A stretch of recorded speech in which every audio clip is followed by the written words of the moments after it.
जिला बाल संरक्षण इकाई द्वारा पोक्सो एक्ट पर उन्मुखीकरण कार्यक्रम का हुआ आयोजन। शंभू भगत प्रमंडल ब्यूरो चीफ सच तक भारत लाइव भागलपुर समाज कल्याण विभाग बिहार सरकार के द्वारा आज पोक्सो एक्ट पर उन्मुखीकरण कार्यक्रम का आयोजन जिला बाल संरक्षण इकाई की ओर से भागलपुर के भीखनपुर के पास एक निजी होटल में आयोजित की गई, जिसका विधिवत उद्घाटन जिला एवं सत्र न्यायाधीश, जिलाधिकारी व वरीय पुलिस अधीक्षक ने संयुक्त रूप से किया। कार्यक्रम का मुख्य उद्देश्य बाल संरक्षण के सभी आयाम को पूरा करना और 16 वर्ष से कम उम्र के बच्चों पर मानसिक प्रताड़ना किसी भी तरह नहीं दी जाए, इस पर वार्ता की गई।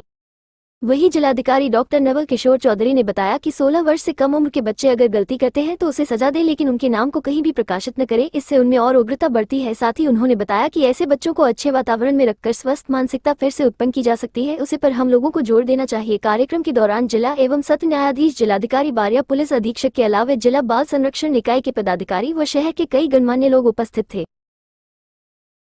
हम लोग समझते हैं कि छोटा इंसान है, वो छोटा इंसान नहीं, बच्चा बच्चा है। दूसरी बात, साइकोलॉजी में ये कहा जाता है कि जो इंटेलिजेंस है वो दो पार्ट में हम लोग बांटते हैं, कि पूरे ह्यूमन लाइफ के इंटेलिजेंस को दो पार्ट में बांटते हैं।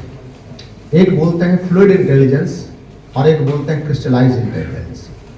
फ्लूइड इंटेलिजेंस का मतलब हुआ कि पानी, फ्लूइड मतलब क्या हुआ, पानी की तरह।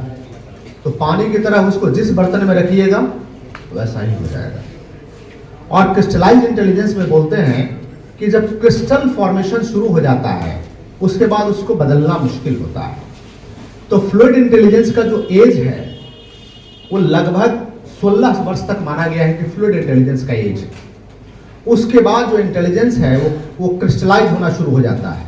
क्रिस्टल का मतलब हुआ सॉलिड फॉर्म में आना शुरू हो जाता है, फिर उससे बदलने में थोड़ी असुविधा होती है।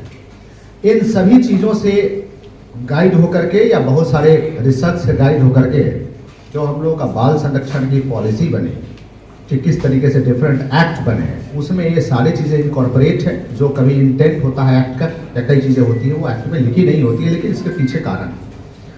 अब मतलब क्या हुआ कि यदि 16 वर्ष से कम उम्र के या 18 वर्ष से कम उम्र के बच्चों को यदि कोई क्राइम करता है तो हमने आपको समझा दिया वो फ्लूइड है, आप उसको फिर से अच्छे बर्तन में डाल दीजिएगा, उसका शेप ले लेगा। उसके इन्वायरमेंट को बदलने की जरूरत है। वो पनिशमेंट, वो गलती किया है, लेकिन गलती क्यों किया, वो परिवेश में आकर के गलती किया है, हो सकता है भावना में आके गलती किया हो। तो उन बच्चों को संवारने की जरूरत है, उसको अच्छे शेप में डालने की जरूरत है, अच्छे इन्वायरमेंट में डालने की जरूरत है, उसे अच्छे बिहेवियर की जरूरत है। अभी जैसा कि डीएलएसए सेक्रेटरी साहब ने भी कहा कि हम लोगों को नाम रिवील नहीं करना है। यदि कोई क्राइम करता है, छोटा बच्चा कर लिया, तो नाम रिवील नहीं करना, नाम नहीं बताना है। वो क्या होता है, एक बार उसको शहर में लोग घूरना शुरू कर दे उसके नाम से, या उसको नाम से बुलाना शुरू कर दे कि भाई ये बच्चा फलाना क्राइम किया है, तो फिर उस चीज को वो रिकवर नहीं कर पाएगा जो रिकवर कर सकता है। इस तरह की कई संवेदनात्मक बातें हैं जो आपको अभी बताई जाएंगी। और इसमें कम उम्र का है, और ये वो लोग हैं जो कि भविष्य में, जो इस देश के भविष्य ही होगा, और उसमें बाल कल्याण से जुड़े हुए जितने भी पदाधिकारी हैं, चाहे सिविल साइड के हो चाहे पुलिस साइड से हैं, उनकी भूमिका बहुत अहम होती है।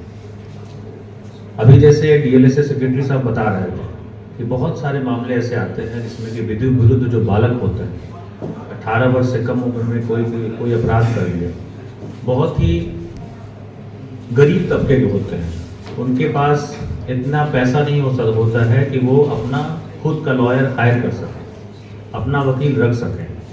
उसके लिए आप सभी लोगों से रिक्वेस्ट होगा और कार्यक्रम के आयोजकों से भी रिक्वेस्ट होगा कि एक मोबाइल नंबर आप लोग को लिखवा दें, जो डीएलएसए सेक्रेटरी साहब उनके किसी पदाधिकारी का होगा, कि अगर किसी केस में अगर वह लॉयर हायर करने की क्षमता नहीं रखते हो, उनसे बात करके।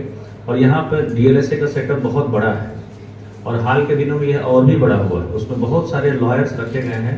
ऐसे लोग जो कि लॉयर्स अफोर्ड नहीं कर सकते हैं, अपना हायर नहीं कर सकते हैं, वहाँ पर उनको पैनल लॉयर्स उपलब्ध कराए जाते हैं, जो कि उनकी तरफ से, उनके बिहाफ से अदालत में उनका पक्ष रखें। दूसरा एक विषय आता है, बीच बीच में भी मीटिंग्स में उठता है, कि जब हम पासपोर्ट वेरिफिकेशन करते हैं, पासपोर्ट में जब पुलिस वेरिफिकेशन करते हैं माइनर्स का, तो उसमें जो विधि विरुद्ध बालक के द्वारा अगर कुछ अपराध किया गया है तो उसकी विवरणी अंकित नहीं करना है, और अंकित करना एक दंडनीय अपराध है।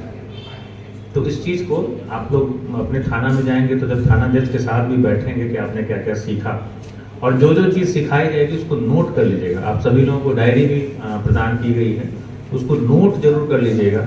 और जब वापस थाने जाएंगे तो जो भी थानाध्यक्ष आपकी मीटिंग करते हैं प्रतिदिन, उसमें जो भी आपने सीखा है मेन पॉइंट्स, वो उस पॉइंट से उनको भी अवगत कराएंगे, ताकि 70 से 80 बच्चों को जो है एक सलाह दिया गया, विधिक सलाह दिया गया हमारे लीगल एड क्लिनिक के द्वारा। 5 से 6 बच्चों को जो है विधिवत जो है कि पैनल राय उपलब्ध कराया गया जो है।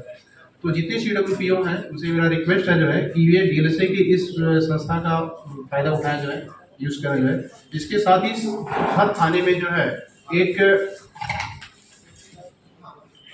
PLB नियुक्त है जो बचपन बचाओ आंदोलन के अभियान के तहत है जो है, और उनकी ड्यूटी है कि जो है जहां बच्चे कहीं मिसिंग है उनके एरिया में जो है, तो उन बच्चों की सूचना